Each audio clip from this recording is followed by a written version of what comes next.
اگر به طور اتفاقی به این پست برخوردی، این انرژی خوانی برای تو.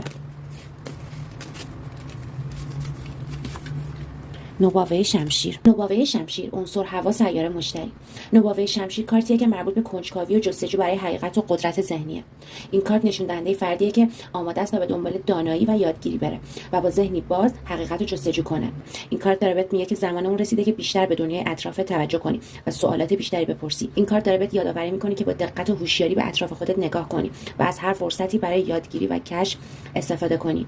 انتقاد پذیری و شک کردن به چیزایی که به ظاهر به نظر درست میان از ویژگی‌های نوباوه شمشیره. این کارت داره بهت میگه که حتی اگه چیزی واضح به نظر میاد، تو باید همه جوانب رو در نظر بگیری و بررسی کنی. اگه بخوام بهت یه هشدار بدم، داره میگه که میتونه نشونه شخصی باشه که بدون فکر کردن حرف میزنه یا عمل میکنه.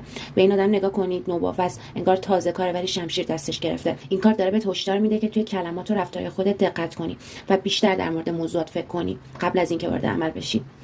بعضی موقع نوباوه شمشیر ممکنه نشون دهنده احساس بی‌ثباتی یا عدم قطعیت توی یه موضوع خاص باشه. این کارت ازت میخواد که توی این زمان آرامش خودت رو حفظ کنی و اجازه ندی که شایعات یا اطلاعات نادرست تو رو گمراه کنن. ممکنه این کارت به این معنی هم باشه که تو توی جستجوی حقیقتی هستی که ممکنه دیگران از پذیرشش خودداری کنن. باید مواظب باشی که توی مسیر حقیقت جویی به نظر بقیه هم احترام بذاری و با دقت بیشتر پیش بری. انرژی مثبتش هم داره راجع به کنجکاوی و یادگیری تو صحبت میکنه. داره میگه که تو یه اشتیاق شدید به یادگیری و رشد ذهنی داری و این اتفاق برای تو به زودی میفته.